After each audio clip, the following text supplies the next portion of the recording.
The Twits, Chapter 13. Mr. Twit gets a horrid shock. Mr. Twit, who thought he had seen his ugly wife for the last time, was sitting in the garden celebrating with a mug of beer. Silently, Mrs. Twit came floating down. When she was about the height of the house above Mr. Twit, she suddenly called out at the top of her voice, "Here I come, you grizzly old grunion, you rotten old turnip, you filthy old frumpet." Mr. Twit jumped as though he'd been stung by a giant wasp. He dropped his beer. He looked up. He gaped. He gasped. He gurgled. A few choking sounds came out of his mouth. "Oh," he said. "Arr! Ouch!" "I'll get you for this," shouted Mrs. Twit. She was floating down right on top of him. She was purple with rage and slashing the air with her long walking stick, which she had somehow managed to hang on to all the time. "I'll swish you to a swazzle," she shouted. "I'll swash you to a swizzle. I'll gnash you to a nozzle.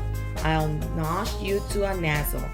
And before Mr. Twist had time to run away, his bundle of balloons and petticoats and furry landed right on top of him, lashing out with the stick and cracking him all over his body. Chapter 14. The House, the Tree, and the Monkey Cage. But that's enough of that. We can't go on forever watching these two disgusting people doing disgusting things to each other. We must get ahead with the story. Here is a picture of Mr. and Mrs. Twit's house and garden. Some house, it looks like a prison, and not a window anywhere. "Who wants windows?" Mr. Twit had said when they were building it. "Who wants every Tom, Dick, and Harry peeping in to see what you're doing?" It didn't occur to Mr. Twit that windows were meant mainly for looking out of, not for looking into. And what do you think of the ghastly garden? Mrs. Twit was the gardener. She was very good at growing thistles and stinging nettles. "I always grow plenty of spiky thistles and plenty of stinging nettles," she used to say. "They keep out nasty, noisy little children." Near the house, you can see Mr. Twit's workshed. To one side, there is the big dead tree.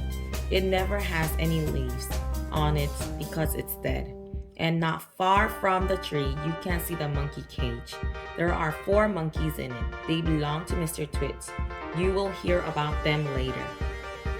Chapter 15. Hut Tight Sticky Glue. Once a week on Wednesdays, the Twits had bird pie for supper. Mr. Twit caught the birds and Mrs. Twit cooked them.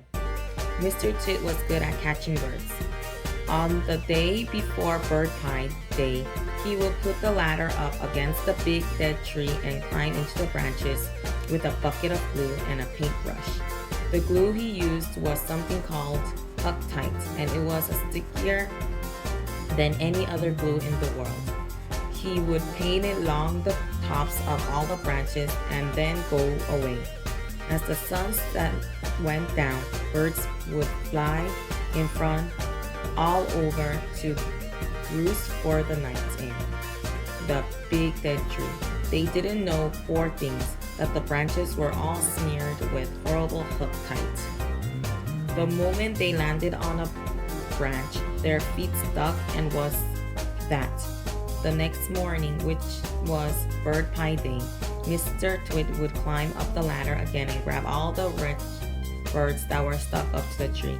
It didn't matter what kind they were: song thrushes, blackbirds, sparrows, crows, little Jenny wrens, robins, anything. They all went into the pot for Wednesday's bird pie supper. Chapter 16. 4 Sticky Little Boys.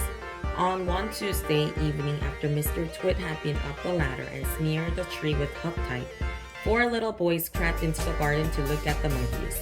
They didn't care about the thistles and stinging nettles, not when they were monkeys to look at. After a while, they got tired of looking at the monkeys, so they explored further into the garden and found a ladder leaning against a big dead tree. They decided to climb up it just for fun. There's nothing wrong with that. The next morning when Mr. Twit went out to collect the birds, he found 4 miserable little boys sitting in the tree, stuck as tight as could be by the seats of their pants to the branches. There were no birds because the presence of the boys had scared them away. Mr. Twit was furious. "As there are no birds for my pie tonight," he shouted, "then it'll have to be boys instead." He started to climb the ladder. "Boy pie might be better than bird pie," he went on, grinning horribly. "More meat and not so many little bones." The boys were terrified. "He's going to boil us," cried one of them. "He'll stew us alive," wailed the second one. "He'll cook us with carrots," cried the third. But the fourth little boy, who had more sense than the others, whispered, "Listen, I've just had an idea.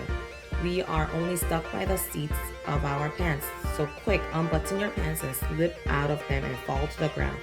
Mr. Twit had reached the top of the ladder and was just about to make a grab for the nearest boy when they all suddenly tumbled out of the tree and ran home with their naked bottoms winking at the sun. Chapter 17, The Great Upside Down Monkey Circus. Now for the 4 monkeys. The 4 monkeys in the cage in the garden were all one family. They were Muggle, Wump, and his wife and their 2 small children. But what on earth were Mr. and Mrs. Twit doing with monkeys in their garden? Well, in the old days, they had both worked in a circus as monkey trainers. They used to teach monkeys to do tricks and to dress up in human clothes and to smoke pipes and all the rest of that nonsense. Today, although they were retired, Mr. Twit still wanted to train monkeys. It was his dream that one day he would own the first great upside-down monkey circus in the world. That meant that the monkey had to do everything upside down. They had to dance upside down on their hands, with their feet in the air. They had to play football upside down. They had to balance one on top of the other upside down, with Muggle Wump at the bottom and the smallest baby monkey at the very top. They even had to eat and drink upside down, and that is not an easy thing to do because the food and water has to go up your throat instead of down it. In fact, it is almost impossible, but the monkeys simply had to do it, otherwise they got nothing. All this sounds pretty silly to you and me. It sounded pretty silly to the monkeys too. They absolutely hated having to do this upside down nonsense day after day. It made them giddy standing on their heads for hours on end. Sometimes the 2 small monkey children would faint, so much blood going to their heads. But Mr. Twit didn't care about that. He kept them practicing for 6 hours every day. And if they didn't do as they were told, Mrs. Twit will soon come running with her beastly stick.